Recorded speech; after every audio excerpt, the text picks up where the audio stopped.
Hello everyone, myself Rahul Dikshit and I welcome you all on our YouTube channel E-ज्ञान school. आज हम बात करने वाले हैं 12th केमिस्ट्री के सॉल्यूशन चैप्टर के बारे में। ये सॉल्यूशन का पार्ट 2 रहेगा क्योंकि फर्स्ट पार्ट में हमने डिस्कस की थी कि कंसंट्रेशन टर्म्स क्या हैं और उनकी इंपॉर्टेंस क्या है और उसके न्यूमेरिकल डिस्कस किए थे। आज हम बात करने वाले हैं वेपर प्रेशर के बेसिक्स के बारे में कि वेपर प्रेशर के बेसिक कॉन्सेप्ट क्या होंगे, और इसके अलावा हम बात करेंगे इस लेक्चर में कि किसी भी सॉल्यूशन का वेपर प्रेशर की क्या कंडीशन होंगी, क्योंकि सॉल्यूशन के दो कंपोनेंट प्रेजेंट होते हैं, एक सॉल्वेंट एक सोल्यूट। किन कंडीशन में सॉल्वेंट को हम चेंज कर सकते हैं, चेंज करके vapour pressure of solution calculate करेंगे। ऐसे ही सोल्यूट की कंडीशन चेंज करके हम वेपर प्रेशर सॉल्यूशन का कैलकुलेट करेंगे। तो सबसे पहले हमें वेपर प्रेशर यहाँ पर पढ़ना है। वेपर प्रेशर पढ़ने से पहले एक कॉन्सेप्ट था हमारा इवेपोरेशन, वो समझना ज़रूरी है क्योंकि जो वेपर प्रेशर है वो इवेपोरेशन से ही कोरिलेट करता है। अगर इवेपोरेशन आपको समझ में आता है तो वेपर प्रेशर की जो बेसिक चीज़ें हैं जो आज हम पढ़ने वाले हैं वो चीज़ें हमें अच्छे से क्लियर हो जाएंगी। तो बात करते हैं सबसे पहले वेपर प्रेशर की कि वेपर प्रेशर है क्या।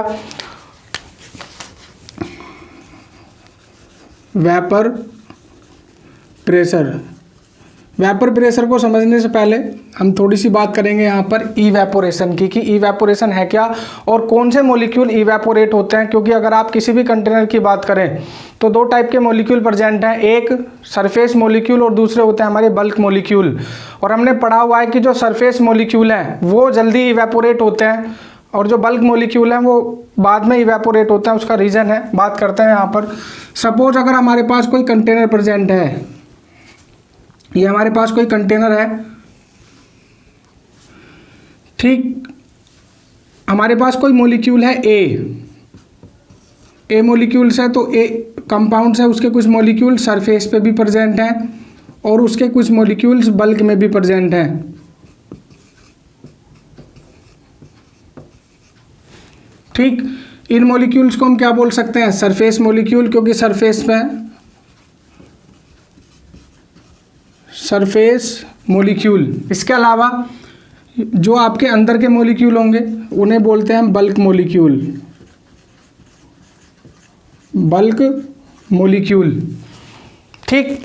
अब होता क्या है यहाँ पर, अगर आप इस कंटेनर को हीट करें तो हीट करने से क्या होगा कि जो सरफेस के मॉलिक्यूल हैं वो वेपोराइज होते हैं, वो वेपर का फॉर्मेशन करते हैं। किससे पहले, बल्क मॉलिक्यूल से पहले। इसका रीज़न ये है, अगर आप सरफेस मॉलिक्यूल की बात करें तो सरफेस मॉलिक्यूल पर जो अट्रैक्शन फोर्स है इन मॉलिक्यूल्स का केवल एक ही साइड से लगता है, नीचे की तरफ से। सरफेस मॉलिक्यूल को अट्रैक्शन केवल एक ही साइड से होता है। लेकिन अगर आप बल्क मॉलिक्यूल की बात करें तो बल्क मॉलिक्यूल में क्या है कि जो साइड एटम है वो भी इन अट्रैक्ट करते हैं, जो नीचे एटम होंगे यहाँ पर वो भी इन मॉलिक्यूल को अट्रैक्ट करेंगे, जो यहाँ पर एटम होगा वो भी इस मॉलिक्यूल को अट्रैक्ट करेगा, जो साइड में एटम होंगे वो भी, और जो ऊपर एटम प्रेजेंट है वो मॉलिक्यूल भी इन मॉलिक्यूल को क्या करेंगे, अट्रैक्ट करेंगे, फोर्स लगाएंगे, जिसकी वजह से इन मॉलिक्यूल पर, जो बल्क मॉलिक्यूल है, इन पर लगने वाला जो फोर्स ऑफ अट्रैक्शन है वो ज़्यादा होता है। जबकि अगर आप सरफेस मॉलिक्यूल की बात करें तो सरफेस मॉलिक्यूल पर केवल एक ही तरफ से फोर्स काम कर रहा है, जिसकी वजह से surface molecule less force of attraction feel करते हैं और जो बल्क मॉलिक्यूल हैं वो मोर अट्रैक्शन फील करते हैं, जिसकी वजह से ये मॉलिक्यूल ईजिली इवेपोरेट नहीं हो पाते, लेकिन जो सरफेस मॉलिक्यूल है वो ईजिली इवेपोरेट हो पाते हैं। दूसरा रीज़न सरफेस मॉलिक्यूल का जल्दी इवेपोरेट होने का है, ये है कि जो सरफेस मॉलिक्यूल हैं इनकी काइनेटिक एनर्जी ज़्यादा होती है। नॉर्मल सी बात है भाई, सरफेस पे कौन मॉलिक्यूल ऊपर कौन मॉलिक्यूल पहुंचा होगा जिसकी काइनेटिक एनर्जी ज़्यादा होगी, क्योंकि नीचे से ऊपर कौन जाएगा पहले, जिसकी काइनेटिक एनर्जी ज़्यादा है। तो नॉर्मल सी बात है कि सरफेस पर वही मॉलिक्यूल पहुंचते हैं जिनकी काइनेटिक एनर्जी ज़्यादा होती है। तो हम दो बातें यहाँ से सीखते हैं, पहली surface molecule less force of attraction feel करते हैं, और दूसरी बात यह है सरफेस मॉलिक्यूल के बारे में कि इनकी जो काइनेटिक एनर्जी है वो ज़्यादा होती है, जिसकी वजह से सरफेस पर पहुँच जाते हैं। अगर आप बल्क मॉलिक्यूल की बात करें तो बल्क मॉलिक्यूल में क्या है कि ये मोर अट्रैक्शन फील करते हैं, क्योंकि चारों तरफ से अट्रैक्शन लगता है बल्क मॉलिक्यूल के अंदर। और दूसरी बात यह है कि जो इनकी काइनेटिक एनर्जी है वो कम होती है। तो क्या लिख सकते हैं आप सरफेस मॉलिक्यूल के बारे में, पहली बात यह है कि feel more force of attraction, feel more force of attraction तो feel less force of attraction. Surface molecule के बारे में क्या है कि ये जो सरफेस मॉलिक्यूल है वो less force of attraction feel करते हैं। दूसरी बात ये है कि इनकी जो काइनेटिक एनर्जी है वो क्या होती है, ज़्यादा। तो क्या लिख सकते हैं आप, मोर काइनेटिक एनर्जी, मोर काइनेटिक एनर्जी। दूसरी बात, बल्क मॉलिक्यूल की अगर हम बात करें तो बल्क मॉलिक्यूल में क्या होता है, पहली बात मोर फोर्स ऑफ अट्रैक्शन फील करते हैं, दूसरी बात इनकी काइनेटिक एनर्जी क्या होती है, कम। तो बल्क मॉलिक्यूल में पहली बात ये है कि feel more force of attraction, more force of attraction, और दूसरा less kinetic energy, less kinetic energy. ठीक, तो इवेपोरेशन का एक ये चीज़ है सरफेस मॉलिक्यूल और बल्क मॉलिक्यूल की। अगर आप बात करें यहाँ पर कि जो इवेपोरेशन फिनोमिना है वो किसी ओपन कंटेनर में आप अप्लाई कर सकते हैं या किसी क्लोज कंटेनर में अप्लाई कर सकते हैं। तो इवेपोरेशन हम क्लोज कंटेनर के लिए पढ़ते थे। अगर आप वेपर प्रेशर की बात करें तो वेपर प्रेशर किसी भी क्लोज कंटेनर में ही होगा, क्योंकि जैसे ही वेपर यहाँ पर बनेगी, सपोज अगर आपने ये ओपन कंटेनर रखा तो जो सरफेस के मॉलिक्यूल हैं ये वेपर फॉर्म करेंगे, और वेपर फॉर्म करने के बाद ये मॉलिक्यूल क्या हो जाएंगे, वेपोराइज, अगर आपने इस कंटेनर को क्लोज नहीं किया। लेकिन अगर आप कंटेनर को क्लोज कर दें तो इस कंटेनर के सरफेस पर जब जैसे ये वेपर बनेगी, ये वेपर इस सरफेस पर क्या लगाएगी, एक प्रेशर जनरेट करेगी, और वही प्रेशर को क्या बोलते हैं हम, वेपर प्रेशर। तो जैसे ही वेपर बनी, इस सरफेस पर, ये जो कंटेनर का सरफेस है क्लोज कंटेनर का, इस सरफेस पर एक प्रेशर जनरेट होगा, और उसी प्रेशर को क्या बोलते हैं, प्रेशर जनरेट या प्रेशर एक्साइटेड, और उसी प्रेशर को क्या बोला जाता है, वेपर प्रेशर। अगर ये ओपन कंटेनर होता तो ये जो वेपर है वेपोराइज हो जाती और कहीं भी वो प्रेशर जनरेट नहीं हो पाता। तो वेपर प्रेशर का जो कॉन्सेप्ट है वो हम क्लोज कंटेनर के लिए ही बात करते हैं।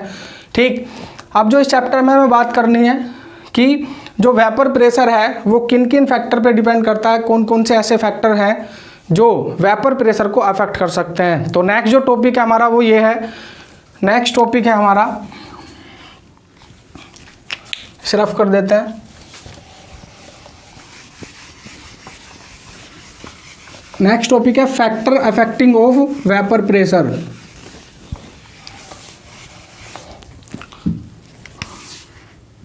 Factors affecting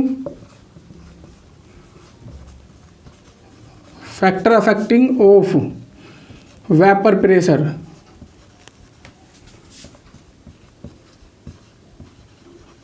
factor affecting of vapour pressure. तो सबसे पहले फैक्टर की अगर हम बात करें तो जो वेपर प्रेशर है वो कंटेनर के साइज़ पर या शेप पर डिपेंड नहीं करता। आप कोई स्मॉल कंटेनर लें, जैसे सपोज आपने कोई स्मॉल कंटेनर लिया है, ठीक, या आपने कोई बड़ा कंटेनर लिया है, तो दोनों पर जनरेट होने वाला जो वेपर प्रेशर होगा, सपोज इसमें कोई लिक्विड भरा हुआ है, सेम लिक्विड है और सेम टेम्परेचर पर है, इसमें भी कोई लिक्विड आपने लिया हुआ है, आप उसे हीट कर रहे हैं, तो हीट करने के बाद यहाँ पर जो वेपर बनेगी और जो यहाँ वेपर बनेगी, अगर सेम लिक्विड है, सेम टेम्परेचर है, तो दोनों में सपोज ये वेपर प्रेशर हमने 1 कहा और इसे हमने वेपर प्रेशर 2 कहा, तो कंटेनर का साइज या शेप चेंज करने से वेपर प्रेशर पे कोई भी इफेक्ट नहीं पड़ता। इसका मतलब क्या है कि जो वेपर प्रेशर 1 है वो वेपर प्रेशर 2 के क्या है, इक्वल है।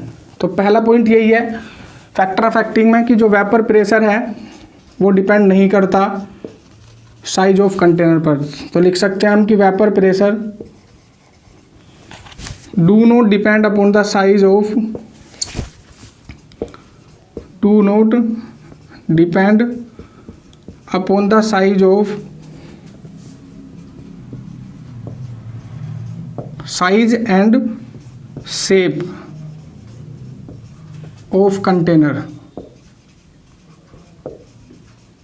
Of container. ठीक है, तो ये पहला फैक्टर था। दूसरा फैक्टर है हमारा कि जो वेपर प्रेशर है वो डिपेंड करता है कि आपका जो भी कंपाउंड है या मॉलिक्यूल है उसमें किस टाइप के फोर्सेस प्रेजेंट हैं, फोर्स ऑफ अट्रैक्शन क्या है उनका, तो उसके बारे में हम बात करेंगे कि किस टाइप के मॉलिक्यूल में कौन से फोर्स ऑफ अट्रैक्शन है और फोर्स ऑफ अट्रैक्शन ज़्यादा होने से वेपर प्रेशर में क्या चेंज आएगा। तो दूसरा फैक्टर है हमारा force of attraction among the molecules. Second factor की अगर हम बात करें वेपर प्रेशर के तो है वो फोर्स ऑफ अट्रैक्शन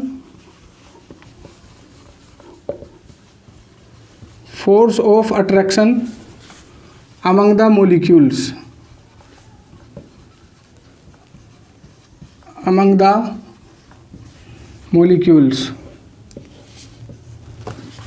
ठीक। तो इसमें हमें इसे भी एक डायग्राम की हेल्प से हम समझ सकते हैं। सपोज हमारे पास कोई कंटेनर है और उस कंटेनर में कोई मॉलिक्यूल प्रेजेंट है आपका ए। हमने कोई मॉलिक्यूल लिया हुआ है, ए मॉलिक्यूल हमारे पास है, सरफेस पर भी उसी के मॉलिक्यूल प्रेजेंट होंगे ए के ही। तो यहाँ पर है क्या, इन मॉलिक्यूल के बीच में जो फोर्स लगता है जिसे हम फोर्स ऑफ अट्रैक्शन बोले हैं, इन दोनों मॉलिक्यूल को जो आपस में कनेक्ट किए वाला फोर्स है, अगर वो फोर्स वीक है, सपोज इन दोनों को आपस में जो बांध के रख रखा है जिस फोर्स ने, अगर वो फोर्स वीक है तो ये मॉलिक्यूल क्या होंगे, ईजिली ब्रेक हो जाएंगे। ईजिली ब्रेक होंगे तो सरफेस पर जाएंगे और सरफेस पर जाएंगे तो क्या बनाएंगे, वेपर, और वेपर बनाएंगे तो क्या होगा, वेपर प्रेशर जनरेट होगा। सपोज अगर ये मॉलिक्यूल ब्रेक ही नहीं हो पाए आपस में, फोर्स ऑफ अट्रैक्शन ज़्यादा है मॉलिक्यूल के बीच में, तो ये मॉलिक्यूल आपस में ब्रेक ही नहीं होंगे, ब्रेक नहीं होंगे तो वेपर का फॉर्मेशन नहीं होगा, और वेपर का फॉर्मेशन अगर नहीं हुआ है तो वेपर प्रेशर भी जनरेट नहीं होगा। तो कहने का मतलब ये है कि फोर्स ऑफ अट्रैक्शन जितना कम होगा मॉलिक्यूल्स के बीच में, इन मॉलिक्यूल्स के बीच में फोर्स ऑफ अट्रैक्शन जितना कम होगा, वेपर उतनी ही ज़्यादा फॉर्म होगी और उनसे जनरेट होने वाला जो वेपर प्रेशर है वो उतना ही ज़्यादा होगा।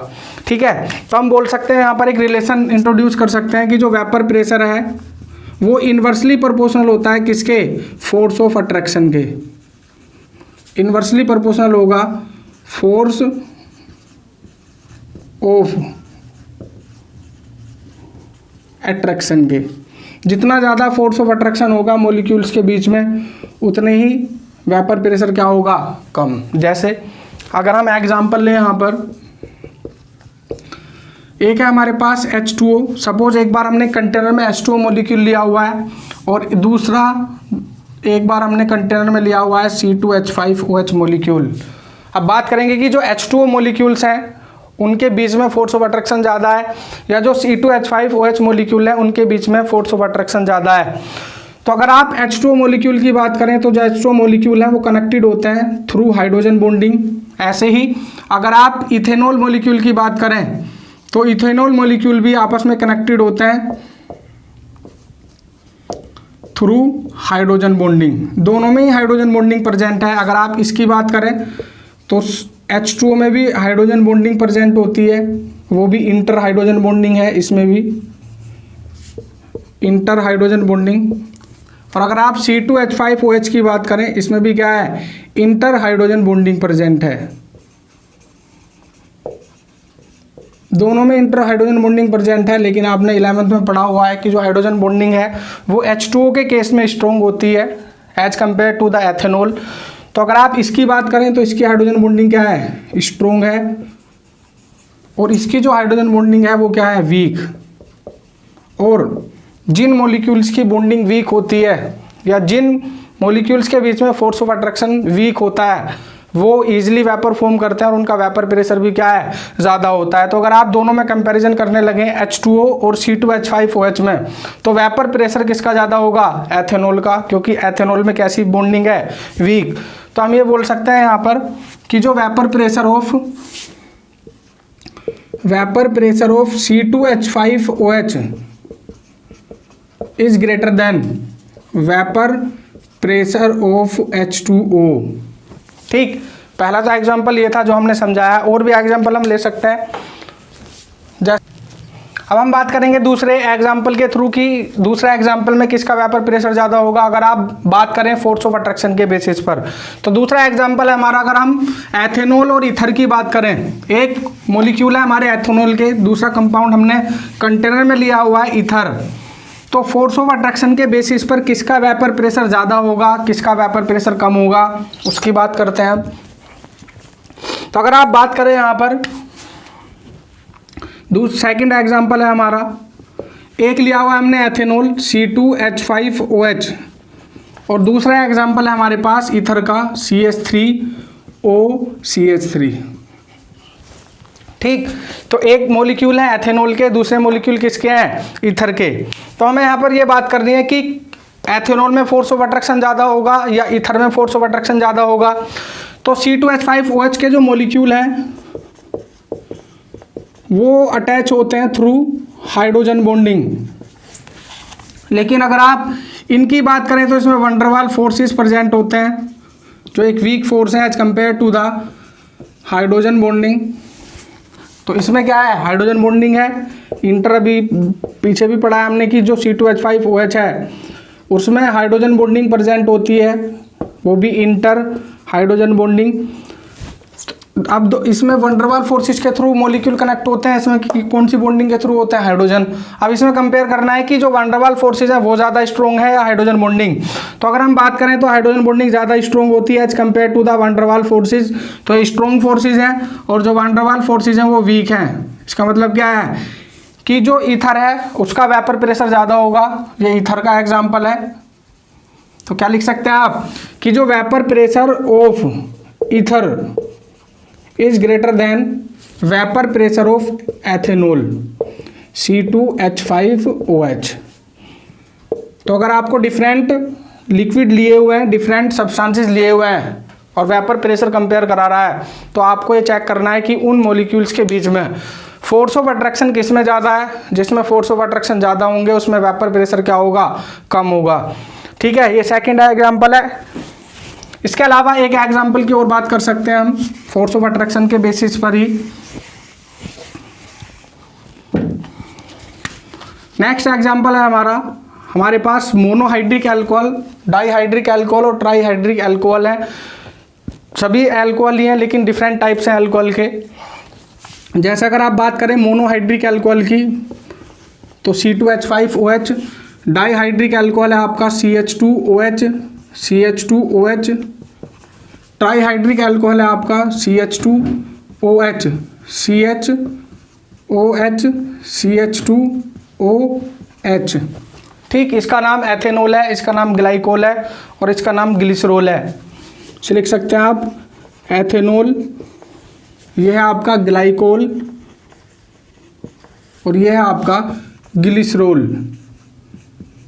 मोनोहाइड्रिक अल्कोहल, डाईहाइड्रिक अल्कोहल और ट्राईहाइड्रिक अल्कोहल का क्या मतलब है, जहां आपका एक OH ग्रुप होगा वो मोनोहाइड्रिक अल्कोहल का एग्जाम्पल है, जहां आपके 2 OH ग्रुप होंगे वो डाईहाइड्रिक अल्कोहल का एग्जाम्पल होगा, और जहां आपके 3 OH ग्रुप प्रेजेंट होंगे वो आपका ट्राईहाइड्रिक अल्कोहल का एग्जाम्पल होगा। बात करते हैं सभी में OH ग्रुप प्रेजेंट है, सभी अल्कोहल है, तो सभी में हाइड्रोजन बॉन्डिंग प्रेजेंट होगी।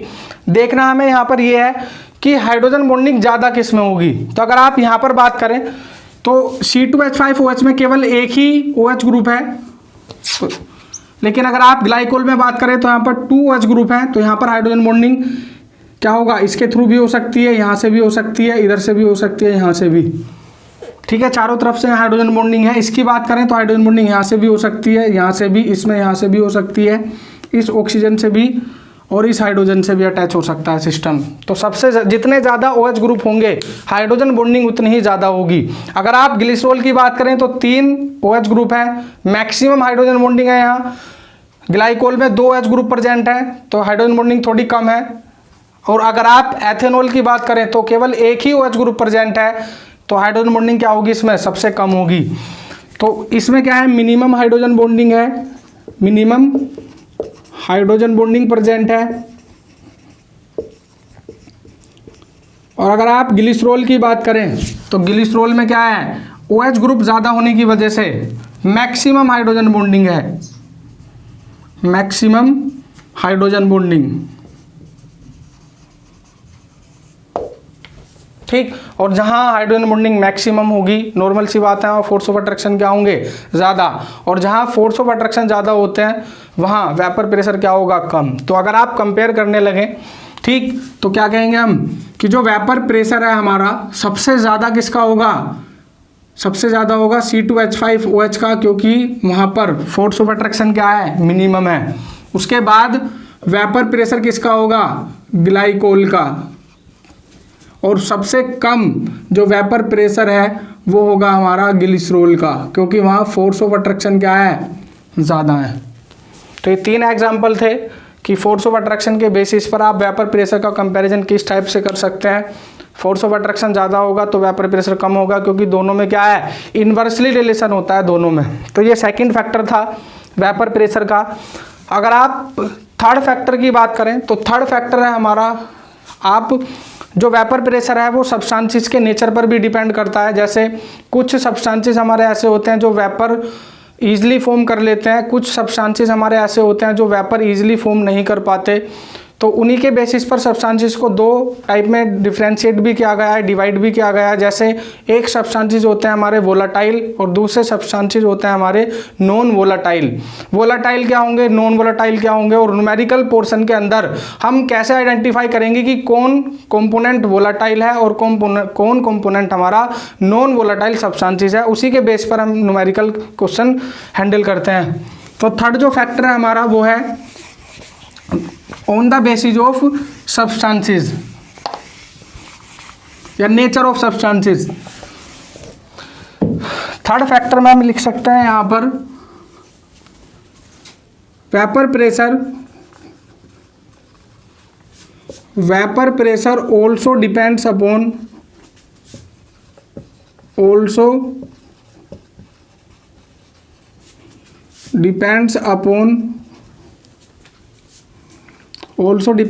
the nature of substances,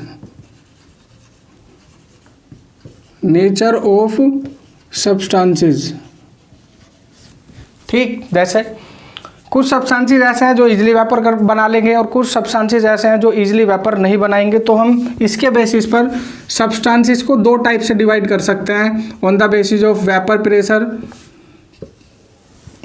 पहला सब्सटेंसेस है हमारा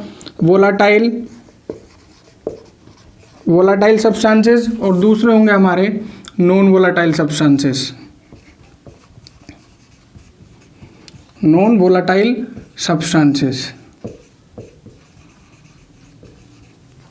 ठीक, वोलाटाइल सब्सटेंसेस वो होंगे जो इजीली वेपर बना लेते हैं और अगर वो वेपर का फॉर्मेशन कर सकते हैं तो उनका जो वेपर प्रेशर है वो कभी भी 0 के इक्वल नहीं होगा इन प्योर फॉर्म। तो अगर आप वोलाटाइल सब्सटेंसेस की बात करें तो इनका जो प्रेशर है, वेपर प्रेशर, वो कभी भी 0 के इक्वल नहीं होगा इन प्योर फॉर्म। ये जो नोट लगाया है P के ऊपर, इसका मतलब है प्योर फॉर्म में वेपर प्रेशर। लेकिन अगर हम नॉन वोलेटाइल सब्सटेंसेस की बात करें तो प्योर फॉर्म में इनका जो वेपर प्रेशर है वो 0 के इक्वल हो सकता है, क्योंकि जो नॉन वोलेटाइल सब्सटेंस है वो इजीली वेपर का फॉर्मेशन नहीं करते। दूसरी बात ये है कि इस चैप्टर के अंदर कौन चीज़ें वोलेटाइल होंगी, हम कैसे आइडेंटिफाई करेंगे किसी भी न्यूमेरिकल क्वेश्चन के अंदर कि कौन सब्सटेंस हमारा वोलेटाइल है। तो इस चैप्टर के अंदर जो बेसिकली यूज किए जाते हैं, जो बोर्ड में जो क्वेश्चन आता है यहाँ से, उसमें जो वोलेटाइल या नॉन वोलेटाइल सब्सटेंस यूज होते हैं उनके बारे में फिक्स सब्सटेंसेज हैं जो पेपर में आते हैं वो लिख लेते हैं हम कि कौन कौन से सब्सटेंस वोलेटाइल होंगे। तो अगर आप बात करें वाटर की, H2O क्या है, एक वोलेटाइल सब्सटेंस है। इसके अलावा अगर आप मिथाइल अल्कोहल की बात करें CH3OH, वो भी क्या है, वोलेटाइल। अगर आप एथेनॉल की बात करें C2H5OH की, वो भी क्या है, वोलेटाइल सब्सटेंस है। इसके अलावा अगर हम बेंजीन की बात करें C6H6, वो भी क्या है, वोलेटाइल सब्सटेंस है। इसके अलावा टोल्यूइन C6H5CH3, ये भी क्या है, आपका वोलेटाइल सब्सटेंसेज हैं। यही सब्सटेंस न्यूमेरिकल पोर्शन में दिए जाते हैं और आपको आइडेंटिफाई करना है, क्योंकि वो क्वेश्चन में लिख के नहीं देता कि ये वोलेटाइल है या नॉन वोलेटाइल है। इसके अलावा और एक बात और ध्यान रखनी है आपको कि जो वोलेटाइल सब्सटेंसेस हैं मोस्टली लिक्विड फॉर्म में ही एग्जिस्ट करते हैं। मोस्टली क्या होंगे, ये लिक्विड होंगे, ये भी आपको ध्यान रखना है। इसके अलावा अगर आप नॉन वोलेटाइल सब्सटेंस की बात करें तो मोस्टली सॉलिड फॉर्म में एग्जिस्ट करते हैं। और इस चैप्टर के अंदर जो यूज होने वाले वोलेटाइल नॉन वोलेटाइल सब्सटेंस है वो 3 ही है जो मोस्टली क्वेश्चन में यूज करेगा वो। एक तो यूरिया, दूसरा है आपका ग्लूकोज और तीसरा है आपका सुक्रोज। तीन ही volatile substance non volatile use करेगा, यूरिया, ग्लूकोज, सुक्रोज। इनके फॉर्मूले भी लिख देता हूं मैं। यूरिया का फॉर्मूला होगा NH2CONH2। दूसरा ग्लूकोज का होगा C6H12O6 और सुक्रोज का होगा C12H22O11। ठीक है, आप यहाँ पर डायरेक्टली इनके मोलर मास भी लिख सकते हैं, क्योंकि बार बार आपको कैलकुलेट करने पड़ेंगे। हालांकि कैलकुलेट करना आप सभी को आता है, आप सीख चुके हैं 11th में। तो अगर आप यूरिया के मोलर मास की बात करें तो यूरिया का जो मोलर मास है वो 60 होता है।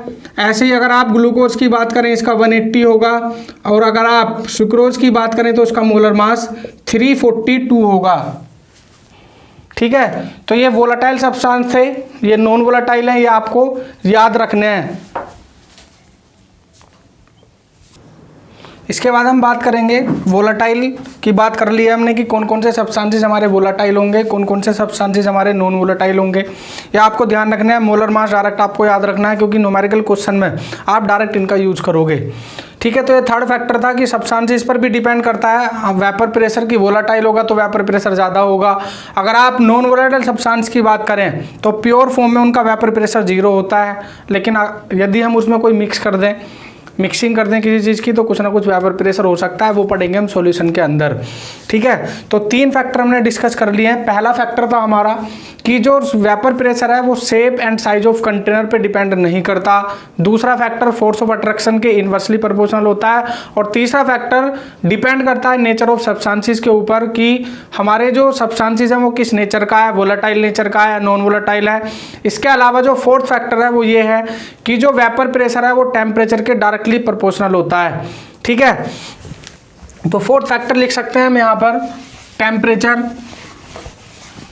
तो वेपर प्रेशर टेम्परेचर के क्या है, डायरेक्टली प्रोपोर्शनल होगा। तो अगर हम बात करें फोर्थ फैक्टर की तो लिखेंगे हम यहाँ पर द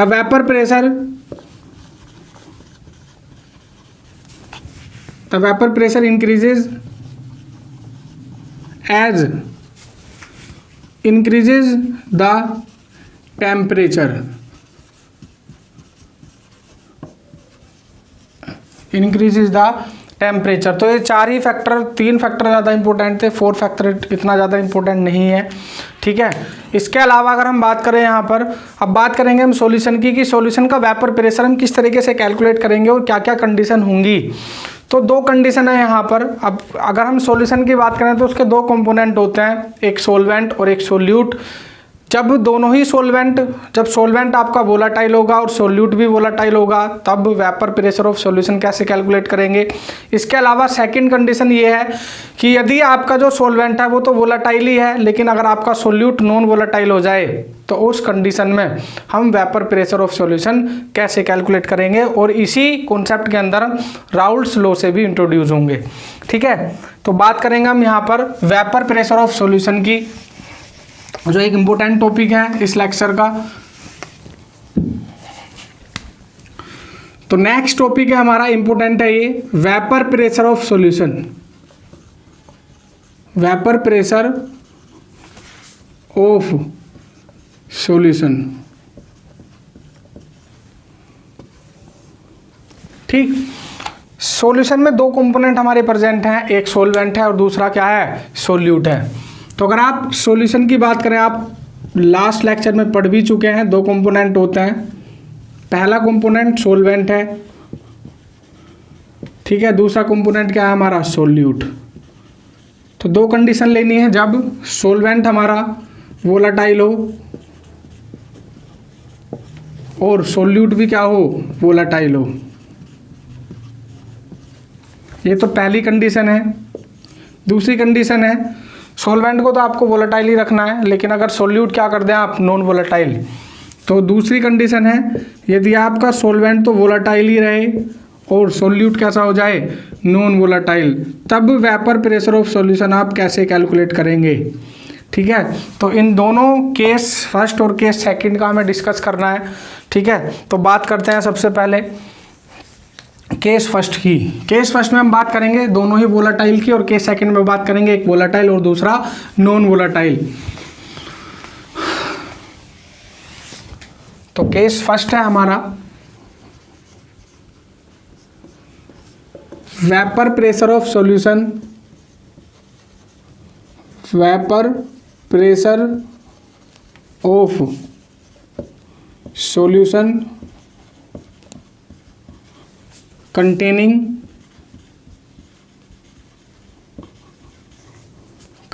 वोलाटाइल सोल्यूट, क्योंकि सोलवेंट तो वोलाटाइल ही रखना है आपको दोनों केसेस में। तो पहला केस है ये, ठीक।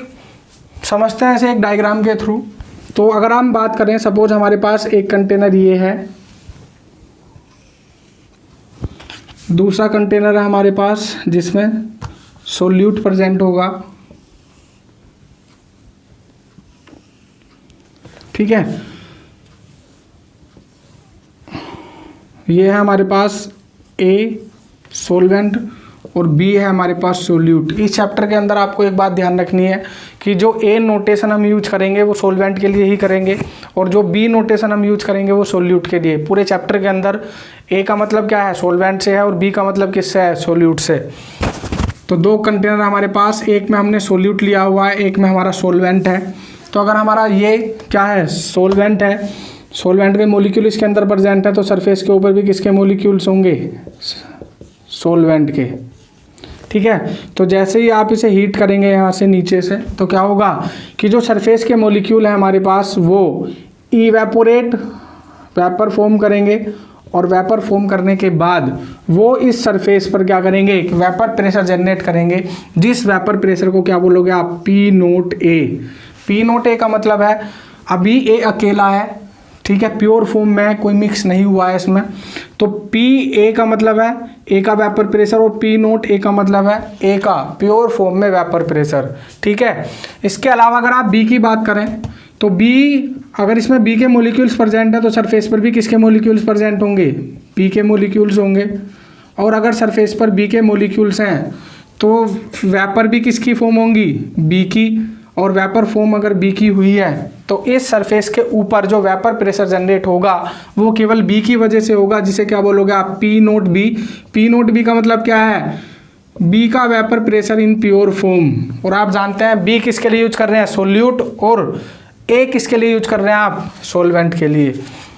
लेकिन अगर आप इन दोनों को कंबाइन कर दें, जब तक आपने कंबाइन नहीं किया था तो ए का अपना खुद का प्रेशर था, पी नोट ए बोला था आपने उसे, और बी का अपना खुद का वेपर प्रेशर था, पी नोट बी, क्योंकि आपने बी को भी क्या लिया हुआ है, वोलाटाइल। लेकिन जैसे ही हम इन दोनों को मिक्स करेंगे, मिक्स करके क्या बना दिया हमने, इसका सॉल्यूशन, सोलवेंट और सोल्यूट को आपस में मिक्स कर दिया।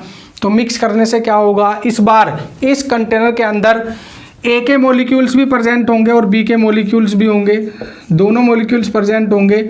तो अगर इसमें ए और बी दोनों के मोलिक्यूल्स प्रेजेंट हैं तो सरफेस के ऊपर भी किस किस के मोलिक्यूल होंगे, ए और बी दोनों के होंगे। तो अगर आप इस सरफेस की बात करें तो यहाँ ए बी, ए के मोलिक्यूल्स भी प्रेजेंट होंगे, बी के भी होंगे, ए के मोलिक्यूल्स भी होंगे, बी के मोलिक्यूल्स भी यहाँ प्रेजेंट होंगे। तो अगर यहाँ पर ए और बी दोनों के मोलिक्यूल्स प्रेजेंट हुए हैं तो यहाँ पर जो वेपर बनेगी वो वेपर ए की भी होगी और बी के मोलिक्यूल्स भी होगी। तो ए के मोलिक्यूल से बनने वाली वेपर से जो वेपर प्रेशर जनरेट होगा वो उसे आप पी ए बोलोगे, और जो बी की वेपर के थ्रू जनरेट होने वाला जो प्रेशर होगा उसे आप पी बी बोलोगे। इसका मतलब क्या है, इस बार जनरेट होने वाला जो प्रेशर है वो ना तो प्योर ए का है और ना ही प्योर बी का है। कुछ वेपर प्रेशर ए की वजह से जनरेट हुआ है, कुछ वेपर प्रेशर बी की वजह से जनरेट हुआ है। इसी की वजह से पी ए का मतलब है पार्शियल प्रेशर ऑफ ए और पी बी का मतलब है पार्शियल प्रेशर ऑफ बी। इसका मतलब क्या है कि पहले जो ए का प्रेशर था वो सॉल्यूशन के अंदर कुछ पहले से कम है, ऐसे ही बी का जो खुद का वेपर प्रेशर था वो इस सॉल्यूशन के अंदर पहले से क्या है, कम है, जिसकी वजह से इसे क्या बोल दिया हमने, partial pressure of A and partial pressure of B. इसी कॉन्सेप्ट में इंट्रोड्यूस हुआ राउल्ट्स लॉ। राउल्ट्स ने क्या कहा कि जो पी ए है हमारा, मतलब जो पार्शियल प्रेशर ऑफ ए है, partial pressure of A directly proportional होगा। आप खुद बताओ कि इस सरफेस के ऊपर ए के जितने ज़्यादा मॉलिक्यूल होंगे उसका वेपर प्रेशर उतना ही ज़्यादा बनेगा, ऐसे ही इस सरफेस के ऊपर बी के मॉलिक्यूल जितने ज़्यादा होंगे, जनरेट होने वाला वेपर प्रेशर ऑफ बी उतना ही क्या होगा, ज़्यादा। तो हम ये कह सकते हैं कि जो पार्शियल प्रेशर ऑफ ए है वो डायरेक्टली प्रोपोर्शनल होगा मोल फ्रैक्शन के। मोल फ्रैक्शन कहें या नंबर ऑफ मोल्स कहें, क्योंकि मोल फ्रैक्शन का मतलब ही क्या है, fraction of number of molecules, है ना। नंबर ऑफ मोल्स का फ्रैक्शन को ही क्या बोलते हैं आप, मोल फ्रैक्शन। लास्ट लेक्चर में आपने पढ़ लिया है। तो जितना ज़्यादा मोल फ्रैक्शन होगा सरफेस के ऊपर ए के मॉलिक्यूल्स का, उतना ही ज़्यादा क्या होगा उसका पार्शियल प्रेशर। ऐसे ही अगर आप बी की बात करें तो बी का मोल फ्रैक्शन जितना ज़्यादा होगा सरफेस के ऊपर, बी का वेपर प्रेशर भी क्या होगा, उतना ही ज़्यादा होगा। तो यहाँ से दो रिलेशन निकल के आए, पी ए डायरेक्टली प्रोपोर्शनल है मोल फ्रैक्शन ऑफ ए, और पी बी डायरेक्टली प्रोपोर्शनल है मोल फ्रैक्शन ऑफ बी। ये बात किसने कही, राउल्ट्स ने। इसी लॉ को क्या बोलते हैं हम, राउल्ट्स लॉ। देखते हैं राउल्ट्स लॉ है क्या, क्या लिख सकते हैं आप उसके बारे में। तो इसे रफ करते हैं फिलहाल। राउल्ट्स ने कहा था कि किसी भी सॉल्यूशन के अंदर जो पार्शियल वेपर प्रेशर होगा ईच कंपोनेंट का, वो उनके मोल फ्रैक्शन के डायरेक्टली प्रोपोर्शनल होगा। तो अगर आप राउल्ट्स लॉ की बात करें, इम्पोर्टेंट लॉ है, न्यूमेरिकल पोर्शन पूछा जाता है यहाँ से। तो राउल्ट्स ने किसी भी सॉल्यूशन के वेपर प्रेशर की बात की है, तो हम यहाँ पर लिख सकते हैं in a solution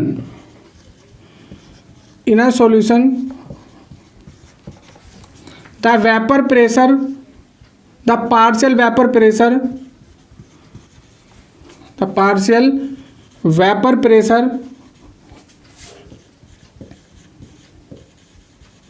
of each component, the partial vapor pressure of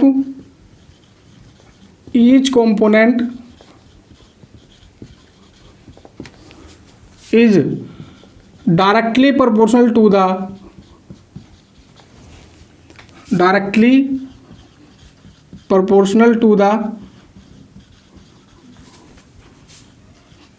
the mole fraction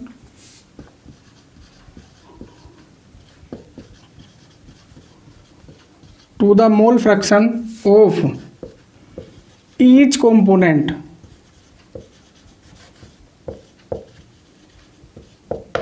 to the mole fraction of each component, मतलब जो ए कंपोनेंट था उसका पार्शियल प्रेशर डायरेक्टली प्रोपोर्शनल होगा उसके मोल फ्रैक्शन के।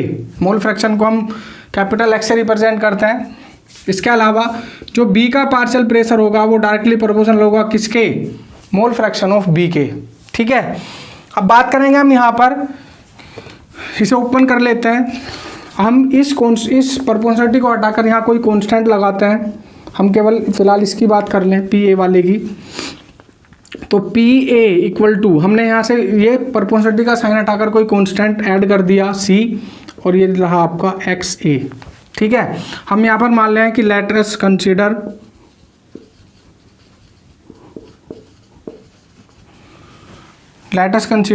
ओनली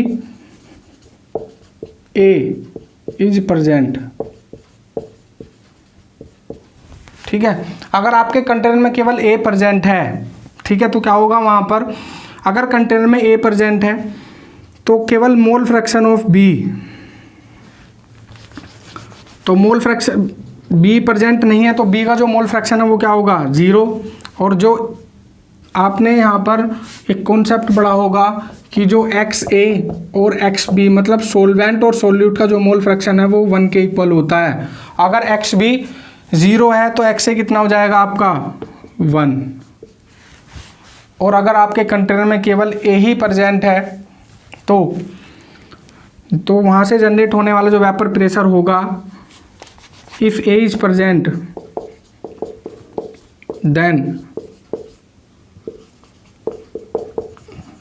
देन पी ए जो किसके equal होगा, पी नोट ए के। अगर ए ही प्रेजेंट है तो क्या लिख सकते हैं आप यहाँ पर, अगर आप यहाँ पे एक्स ए की वैल्यू 1 पुट कर दें इस इक्वेशन फर्स्ट में, तो क्या बन जाएगा, P A equal to C into 1। तो सी किसके इक्वल हुआ, पी ए के। लेकिन ए ही प्रेजेंट है तो इस पी ए को क्या बोल देंगे हम, पी नोट ए। तो इक्वेशन क्या बन जाएगी, ऊपर वाली इक्वेशन फर्स्ट बन जाएगी आपकी कि जो पी ए है आपका वो क्या होगा, पी नोट ए एक्स ए के इक्वल होगा। क्या करा हमने इसमें, दोबारा समझ लेते हैं। इस प्रोपोर्शनलिटी को हटा के सी ऐड करा, कोई कांस्टेंट, इस कांस्टेंट की वैल्यू निकालने के लिए हमने माना कि हमारे पास केवल ए ही प्रेजेंट है, ठीक है। अगर ए प्रेजेंट है तो बी के तो मोल की बात होगी नहीं जब ए है, और हमने एक रिलेशन पढ़ा हुआ है कि जो एक्स ए और एक्स बी है उसकी वैल्यू हमेशा 1 है। अगर एक्स बी 0 है तो एक्स ए कितना होगा, 1 के इक्वल होगा। तो ये वैल्यू पुट कर दी हमने इक्वेशन फर्स्ट में, तो पी ए किसके इक्वल आ गया, सी के। लेकिन इस पी ए को आप पी ए नहीं बोलोगे क्योंकि यहाँ पर केवल ए ही प्रेजेंट है, जिसकी वजह से इस पी ए को क्या बोलोगे आप, पी नोट ए, क्योंकि जब ए प्रेजेंट है तो वेपर प्रेशर केवल एक ही वजह से आया है, तो जिसकी वजह से पी ए को हमने पी नोट ए लिखा। तो ये इक्वेशन क्या बन गई, P A equal to P naught A X A. ऐसे ही यहाँ पर होगा, सेम प्रोसेस यहाँ फॉलो करना है। तो ये क्या हो जाएगा, P B equal to P naught B X B. तो आपके पास एक रिलेशन आया P naught A X A, दूसरा रिलेशन आया आपके पास P naught B X B, ठीक है। इसके अलावा अगर आप यहाँ पर टोटल प्रेशर कैलकुलेट करें सॉल्यूशन का, तो टोटल प्रेशर ए की वजह से भी होगा और बी की वजह से भी होगा। तो अगर आप पी टोटल की बात करें तो पी टोटल क्या होगा आपका, पी ए प्लस के पी बी, और पी ए की वैल्यू कितनी आई है, P naught A X A, और पी बी की वैल्यू कितनी आई है, P naught B X B. तो पी ए क्या होगा आपका, P naught A X A और P naught B X B, ठीक है। तो ये बोलेंगे आप पी टोटल। तो ये कंडीशन फर्स्ट थी, जब हमारा जो सोल्यूट है वो वोलाटाइल हो और सोलवेंट भी क्या हो, वोलाटाइल। तो वेपर प्रेशर ऑफ सॉल्यूशन कैसे कैलकुलेट करेंगे आप, और उसमें राउल्ट्स लॉ किस तरीके से इंट्रोड्यूस हुआ है और राउल्ट्स लॉ होता क्या है, वो सारी चीज़ें केस फर्स्ट में हमने डिस्कस की हैं। इसके अलावा अगर आप सेकंड की बात करें, जो सेकंड केस सेकंड होगा उसमें आपको सोल्यूट क्या लेना है, नॉन वोलाटाइल लेना है, ठीक है। तो ये केस फर्स्ट था हमारा।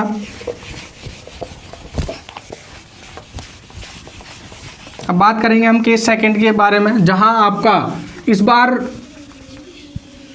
सोल्यूट क्या होगा, नॉन वोलाटाइल। तो केस सेकंड है हमारा, केस सेकंड है vapour pressure of solution containing non volatile solute, non volatile solute. तो नॉन वोलाटाइल सोल्यूट की अगर आप बात करें, पता है आपको कौन कौन से हो सकते हैं, या तो यूरिया लेगा वो, या सुक्रोज लेगा, या ग्लूकोज लेगा। तो बात करते हैं एक डायग्राम के थ्रू। यहाँ पर भी आपके पास एक कंटेनर है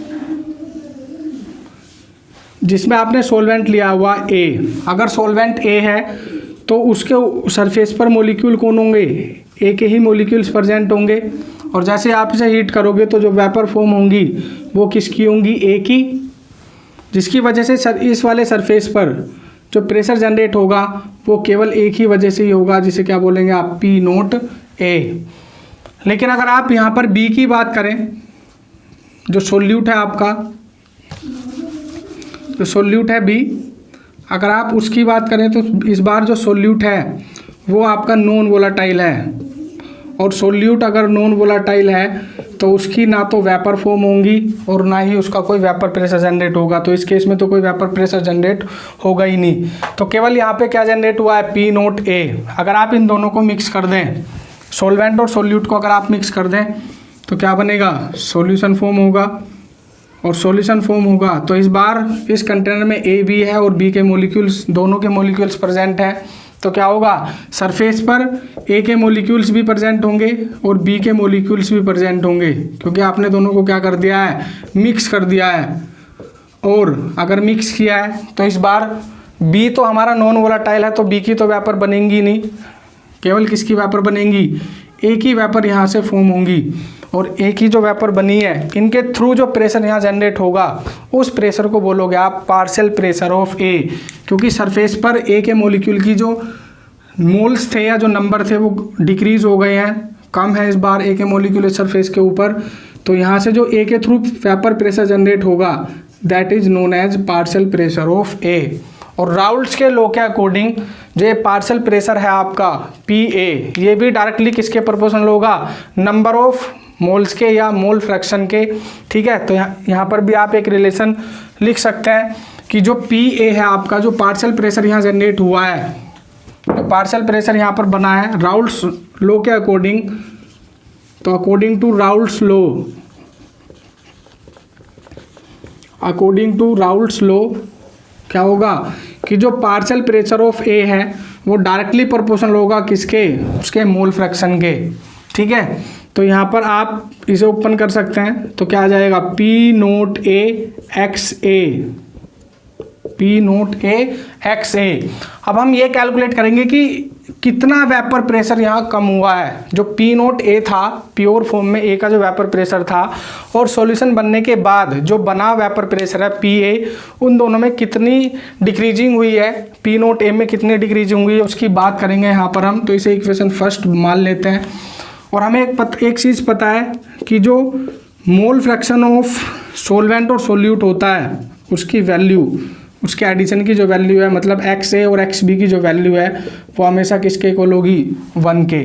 ठीक है, तो यहाँ से आप एक्स ए की वैल्यू कैलकुलेट कर सकते हैं। एक्स ए की वैल्यू क्या आ जाएगी कैलकुलेट होकर यहाँ से 1 माइनस एक्स बी, और इस वैल्यू को एक्स ए की इक्वेशन फर्स्ट में पुट कर दें अगर, तो देखो क्या होगा। अब ये जो वैल्यू है एक्स ए की उसे पुट करते हैं हम इक्वेशन फर्स्ट में, तो ये बन जाएगा हमारा P A equal to P naught A, और ये आ जाएगा 1 माइनस एक्स बी। ठीक, अंदर मल्टीप्लाई होगी पी नोट ए की, तो ये बनेगा आपका पी नोट ए माइनस के P naught A X B. ठीक है, और सोल्व कर लेते हैं इसे थोड़ा सा, तो यहाँ से आ जाएगा आपका P naught A X B, और ये आ जाएगा आपका पी नोट ए माइनस के पी ए। ये जो आया है आपका P naught A minus P ए, यही क्या है, लो वेरिंग इन वेपर प्रेशर की वेपर प्रेशर में कितनी कमी हुई है जब आपने किसी वोलेटाइल सोलवेंट में कोई नॉन वोलेटाइल सोल्यूट ऐड कर दिया है। तो ये क्या होगा यहाँ पर, इस टर्म को क्या बोल सकते हैं आप, lowering in vapour pressure, lowering in vapour pressure. ठीक, और सोल्व कर लो इसे, तो क्या होगा एक्स बी इक्वल टू आ जाएगा आपका पी नोट ए माइनस के P A upon P naught A. X B किसके इक्वल आ गया, P naught A minus P A upon P naught A. अब जो एक न्यू टर्म आई है यहाँ पर, ये वाली जो टर्म है P naught A minus P A upon P naught A, इसे बोलते हैं रिलेटिव